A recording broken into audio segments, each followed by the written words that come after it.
Bonjour à tous, ravi de vous retrouver pour ce bulletin d'information de 15 heures dont voici les faits saillants de l'actualité.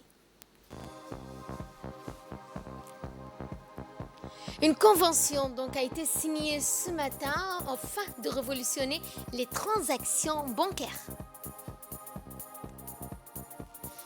Dans l'actualité également, les ministres de l'Environnement ont échoué à trouver un accord sur les émissions de gaz à effet de serre et de CO2.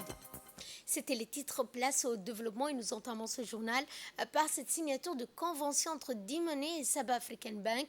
Eh bien, cette cérémonie de signature de partenariat entre D-Money et Djibouti Telecom, eh bien, la Sabah African Bank, cette cérémonie a eu lieu au siège central de D-Money, co-présidé par le directeur général de Djibouti Telecom, Mohamed Assouebou, et le directeur général de Sabah African Bank, Abdelghaneb Ferha.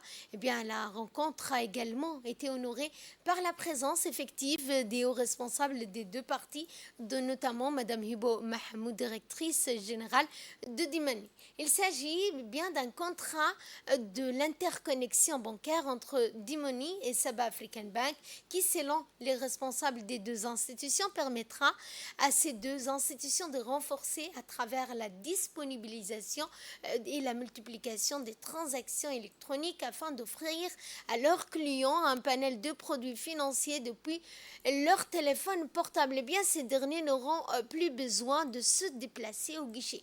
Eh bien, à travers cette convention, la troisième avec les banques de la place, Djibouti Telecom met ainsi un point d'honneur à donc dématérialiser la monnaie. Eh bien, dans son intervention, le directeur général de la banque Sabah a indiqué que ce contrat revêt une importance pour les efforts de modernisation des activités et services de la banque que la banque offre à sa clientèle. Suivant cette fois les mots du directeur général de Djibouti Telecom, Mohamed Assouebou. L'accord des partenariats marque une nouvelle étape de notre ambition de faire de Djibouti Telecom un acteur majeur de la monnaie électronique dans notre pays. Ce partenariat permettra aux clients de la banque Sabah d'accéder aux services de la plateforme D-Money depuis leur application bancaire et de lier ainsi leur compte bancaire à leur compte D-Money. En effet, Djibouti Telecom offre le paiement mobile comme un moyen innovant et sécurisé pour effectuer tout type d'opérations financières allant du simple dépôt et retrait d'argent à l'achat des crédits pour les services fixes et mobiles de Djibouti Telecom au paiement des factures et des salaires. Notre stratégie a pour objectif de contribuer au développement de l'usage de la monnaie électronique dans notre pays afin de faciliter la transition vers une économie numérique durable, participative et inclusive, et ce, conformément à la vision 2035 initiée par son Excellence, Monsieur le Président de la République. Aussi, je tenais à féliciter l'ensemble des directions de Djibouti Telecom et particulièrement la direction D-Money qui ont contribué au succès de ces projets.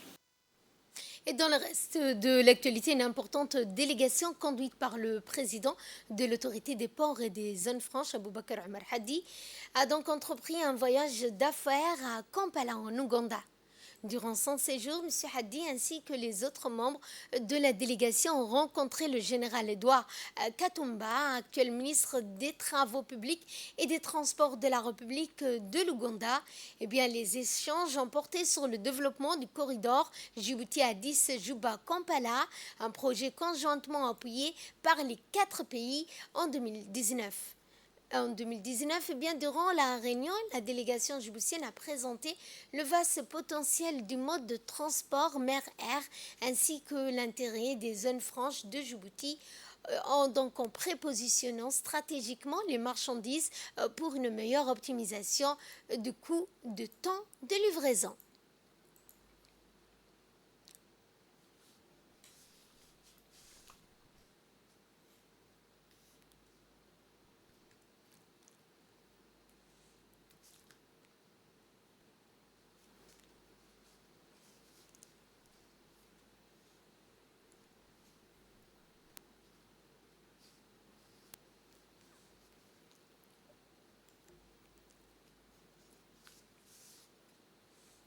Eh bien, les passionnés de manga, dans une journée mémorable et émouvante qui s'est déroulée à l'Escale International Hotel pour les passionnés de manga, eh bien, ces bandes dessinées japonaises qui ont conquis le cœur de milliers de fans à travers le monde.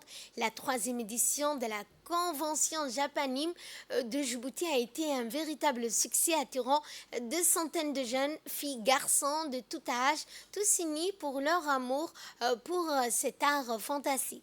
Le but de cette exposition n'est d'autre que de créer un environnement propice au partage de cette passion débordante entre amis et adeptes de manga. Le programme alléchant de l'événement comprenait des stands remplis de figurines à collectionner ainsi que des posters mettant en scène les personnages emblématiques adorés des jeunes femmes.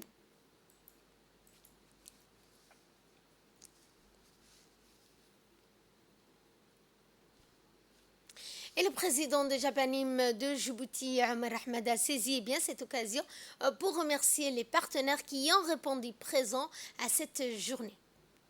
Qu'elle est un peu plus en avance. La première année, il y avait plein de gens, c'est vrai. Mais plus on avance, plus les gens commencent à mettre des tenues, les gens sont plus nombreux. Chaque année, on bat des records. On remercie beaucoup le ministère qui nous a beaucoup aidés. Wallahi, et aussi nos partenaires qui sont là. Sans eux, on ne pourrait rien faire. C'est aussi une journée pour faire profiter à tous les jeunes Djiboutiens pour qu'ils puissent se retrouver, se réunir autour d'une passion commune, sans pour autant être, sans pour avoir une quelconque barrière, parce que l'entrée est gratuite et j'y tiens beaucoup parce que ça permet à chaque jeune de venir, de s'amuser, sans pouvoir penser ou se dire que je serais exclu ou je ne pourrais pas payer, oui, ou même de façon plus globale, on va faire en sorte que chaque jeune se retrouve en fait et que nous, on a un devoir en tant que grands frères de les aider, de les guider et de faire en sorte qu'ils se sentent à l'aise dans leur pays et c'est notre mission. J'avais cette idée depuis 2013, je voyais ça se faisait dans plusieurs pays. Je me disais, on peut le faire ici, on peut le faire, mais tôt ou tard ça arrivera, ça arrivera, ça arrivera. Après il y a eu le Covid, ça nous a beaucoup retardé. Et après, on a eu des gens, on a commencé à démarcher des gens, on a dit, on a ça, on a beaucoup de choses à montrer, il y a beaucoup de jeunes, venez accompagner nous. C'était difficile au début, on n'a pas cru en nous, mais au fur et à mesure, les gens ont vu, on a montré, il y a les images aujourd'hui grâce aux réseaux sociaux, on voit le nombre de jeunes. Quand tu ramènes 3000 jeunes dans le même lieu, c'est intéressant pour les sociétés qui payent, pour que ça soit gratuit, parce que c'est un procédé qui va ensemble. Donc on est fiers, on va continuer, Inch'Allah. On va essayer aussi de passer les flambeaux à la future génération. Dans l'actualité également, le préfet de la région d'Obok, Moussa Aden Migane, accompagné de ses proches conseillers, assistants, différents responsables de services déconcentrés, a clôturé sa tournée de prise de contact dans les localités rurales, à commencer par le village de Khorangar, de Mouhlé, localité relevant de la sous-préfecture de Khorangar. Eh bien, rappelons que cette visite de travail du préfet s'inscrit dans le cadre de son déplacement au chevet des localités rurales pour constater de viser leurs conditions de vie. À son arrivée, le sous-préfet de la zone Mohamed Ali Mohamed et Mohamed Hamadou, le représentant du conseil régional d'Obok et élus locaux de cette communauté, ainsi que le député Kamil Ahmed, le colonel Ilyas de l'armée et la population de deux villages ont donc réservé un accueil chaleureux au nouveau préfet et à sa délégation. Tout d'abord, les sages ont pris la parole, ont donc respectivement souhaité la bienvenue au préfet dans sa région, tout en le remerciant pour le choix des localités.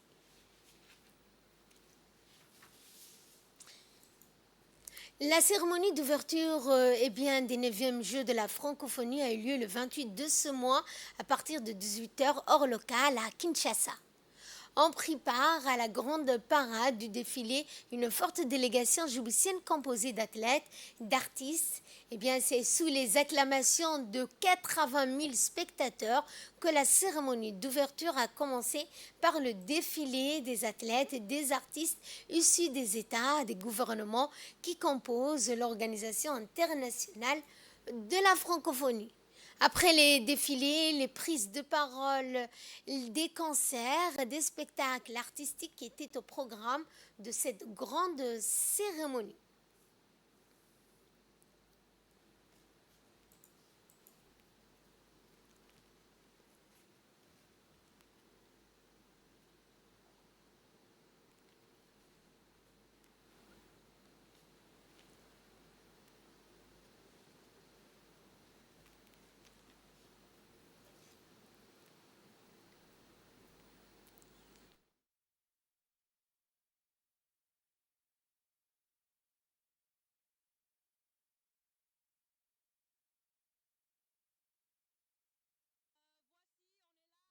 De Martyrs au Kinshasa avec Jeep Dance et on remercie infiniment le ministère de la Jeunesse et de la Culture de nous avoir donné l'opportunité d'assister et de participer à cet événement.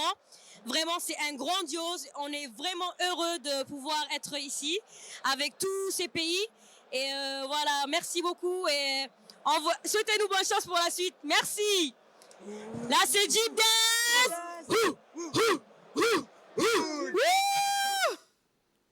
Suivant cette fois cette réaction de la chef de délégation du volet culturel. On est le 28 juillet, le début du lancement et la cérémonie d'ouverture du 9e jeu de la francophonie au stade de Martyrs.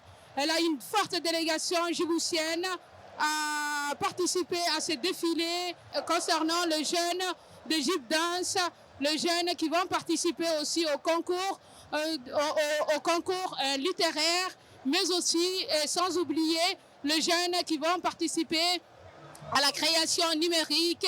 Vive la jeunesse djiboutienne et vive Djibouti. Cérémonie d'ouverture des Jeux de la francophonie, nos athlètes ont démarré les séances d'entraînement sous la supervision de leur entraîneur Hassan Saïd. L'entraîneur de l'équipe nationale a élaboré sur les différents aspects de l'entraînement, mettant l'accent sur l'importance que revêt une bonne condition physique. Il a également souligné l'importance de l'endurance. Il a également mis en avant l'importance de l'entraînement régulier, de la discipline pour atteindre les objectifs fixés. Les athlètes djiboutiens ont été encouragés à se surpasser, à relever les défis qui les attendent lors des Jeux de la francophonie.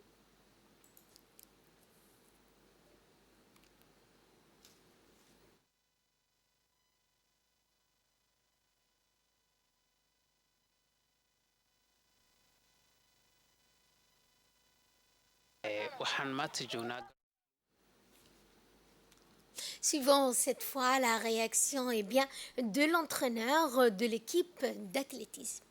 Cérémonie d'ouverture d'hier, les athlètes internationaux de Djibouti ont repris leurs entraînements de plus belle. Tout le groupe est complet. Mohamed Ismail qui était en retard pour les entraînements en guise de préparation pour le championnat du monde, à qui on avait laissé 3 jours de plus, est arrivé aujourd'hui aussi. Les athlètes sont tous complets, sont en bonne forme et sont moralement remontés pour gagner ce jeu de la francophonie. C'est la première fois que dans le jeu de la francophonie, autant d'athlètes sont représentés et autant d'athlètes puissent être aussi dans les meilleures conditions pour y parvenir à avoir au moins une médaille. Et nos athlètes compétiront dans plusieurs compétitions, chacun aura à compétir dans 2 compétitions. Et c'est dans ces 2 compétitions, le maximum des athlètes pourra ramener plus de médailles. Nous espérons avoir au minimum, je dis bien au minimum, 5 ou 6 médailles. Et après, on verra encore. Mais au minimum 5 ou 6. J'espère que le fonds IOG qui a été mis en place, l'acharnement du président de la fédération, l'acharnement de la présidente du comité olympique, et tout le mise en œuvre du secrétariat d'État ne sera pas perdu, sera en tout cas couronné cette année en apothéose avec ce jeu de la francophonie qui signe aussi la fin de la saison. Juste après, il y aura les championnats du monde. Mais d'ores et déjà pour tous les athlètes, cette compétition sera la dernière. Après, on aura les championnats du monde avec 3 athlètes où Fatah sera présent et des autres athlètes marathoniens, Ibrahim Hassan Bou et Hassan Ouaïs. Nous remercions le président de la République pour avoir donné autant de confiance à nos athlètes et aux entraîneurs. Nous remercions aussi à toutes les personnes, que ce soit la présidente de la fédération, le président du comité olympique, le secrétaire d'État, d'avoir honoré nos athlètes. Fait divers pour clore l'actualité nationale. La police nationale a arrêté la semaine dernière 3 individus qui avaient agressé un groupe de jeunes au terrain de basket Jama Ouled.